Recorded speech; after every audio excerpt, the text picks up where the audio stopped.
On a parlé de la cédille, on a parlé du fait que la citrinitas c'était la couleur du doute. Oui.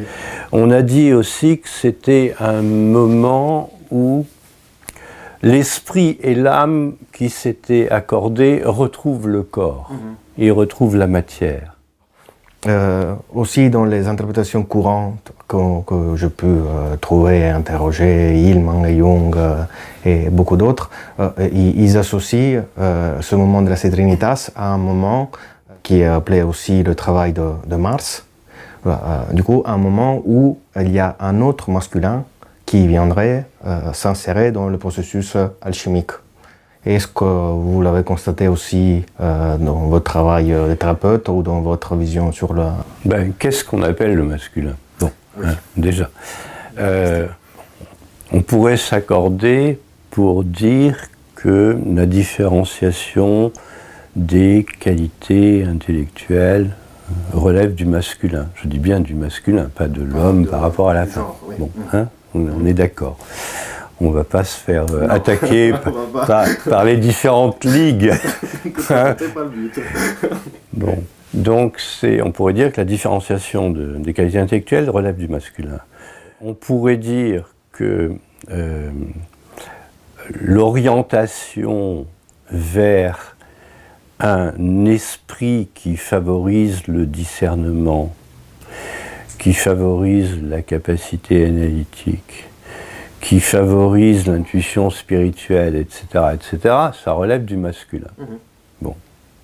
Tout ça est bien beau, mais nous vivons sur la Terre, il y a des hommes et des femmes, et il n'y a pas qu'une seule sorte d'intelligence. On le sait, quand on étudie un peu, quand on connaît la psychologie analytique et la théorie des types et des fonctions, on sait que chacun de nous a à sa disposition 4 fonctions, 2 fonctions rationnelles qui sont la pensée et le sentiment, 2 fonctions irrationnelles qui sont l'intuition et la sensation.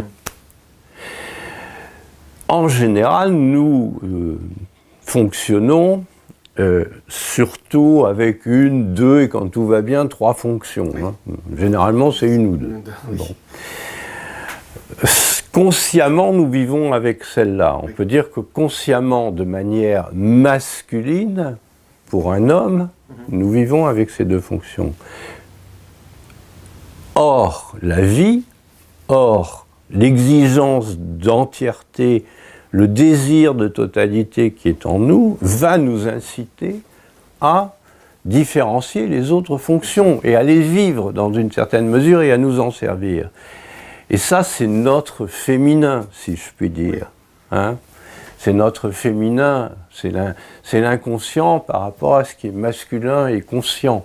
Si on doit faire une partition, on va dire masculin conscient, féminin conscient. C'est vrai, surtout pour les hommes, mais c'est vrai pour les hommes et pour les femmes. C'est dans le jeu des opposés. C'est dans le jeu des opposés. Donc, la citrinitas, c'est le moment où nos fonctions supérieures se mettent à dérailler un peu, à moins bien fonctionner. Ou ce que l'on concevait, on le conçoit moins bien, ou bien ça nous ennuie. Et donc c'est le moment où il faut passer peut-être de la fonction pensée à une fonction qui est plus une fonction sentiment, plus subjective. C'est l'ordre du cœur. Bon, c'est le moment où peut-être, au lieu de nous appuyer surtout sur nos fonctions rationnelles, il faut s'appuyer davantage sur nos fonctions de perception. Donc, tout ça va introduire une autre intelligence, va nuancer la fonction pensée avec de la sensation, ou va nuancer la fonction sentiment avec de l'intuition, enfin, etc. Tous les mariages sont possibles, mais ça donnera une autre intelligence. Et je pense que l'intellect gras dont parle Hillman, c'est un intellect qui est beaucoup plus marié à la fonction sensation et au corps que ce ne l'était avant.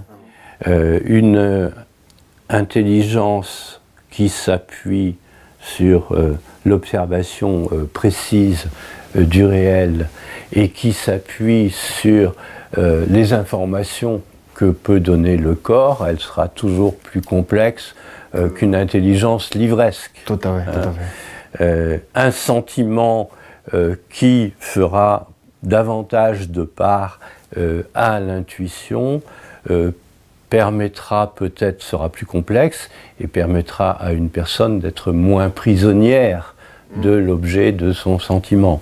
Bon, on pourrait en parler beaucoup. Mêler l'ordre du cœur et l'ordre de la raison, ce qui est un problème extrêmement actuel, me semble-t-il. Ça permettrait peut-être d'organiser une société autrement que par des considérations idéologiques, qu'elles soient des considérations d'efficacité ou des considérations de générosité. On la voie est toujours complexe et médiane. Hein.